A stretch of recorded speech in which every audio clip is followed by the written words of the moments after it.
निर्भीड निष्पक्ष महाराष्ट्राचा बुलंद आवाज न्यूज रायगड स्वाभिमान कडून सर्व भारतीयांना स्वातंत्र्य दिनाच्या हार्दिक शुभेच्छा। 78व्या भारतीय स्वातंत्र्य दिनाच्या निमित्ताने जिल्हा परिषद मराठी शाळा कोफण येथे ध्वजारोहण।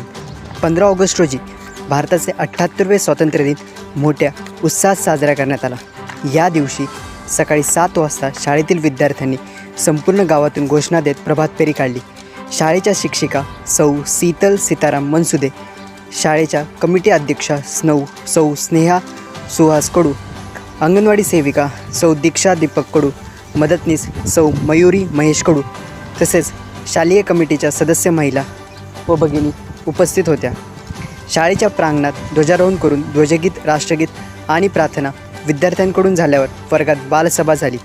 या सभेला अध्यक्ष श्री रघुनाथ कडू साहेब यांच्या अध्यक्षतेखाली स्वातंत्र्य मिळवून देणाऱ्या महापुरुषांच्या जीवनावर आधारित बाल विद्यार्थ्यांनी बोबड्या बोली भाषेत भाषणे दिली। ही भाषणे खरंच कौतुकास्पद होती।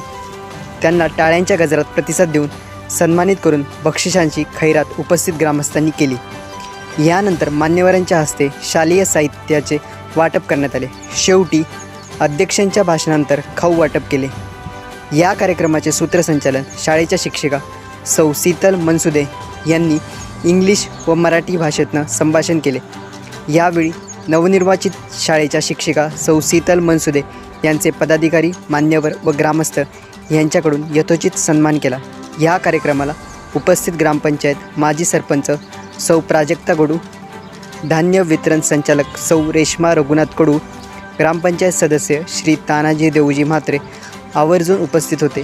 या कार्यक्रमाला ज्येष्ठ नागरिक जगन्नाथ मळेकर, गौऱ्याबाई, सुधीर कडू, नरेंद्र पांडुरंग भोईर यांनी उपस्थित राहून कार्यक्रमाची शोभा वाढवली। स्वातंत्र्य दिनाच्या निमित्ताने शुभेच्छा देण्यासाठी युवक व युवतींची मोठ्या संख्येने उपस्थित होते। कार्यक्रम यशस्वीतेसाठी शिक्षिका व शालेय कमिटीने मेहनत घेतली होती। रायगड स्वाभिमान ब्युरो रिपोर्ट, गोफण, रोहा। नवी मुंबई व रायगड जिल्ह्यातील ताज्या बातम्या आणि घडामोडी पाहण्यासाठी सबस्क्राईब करा न्यूज रायगड स्वाभिमान लाईव्ह चॅनेल आणि दाबा बेल आयकॉन।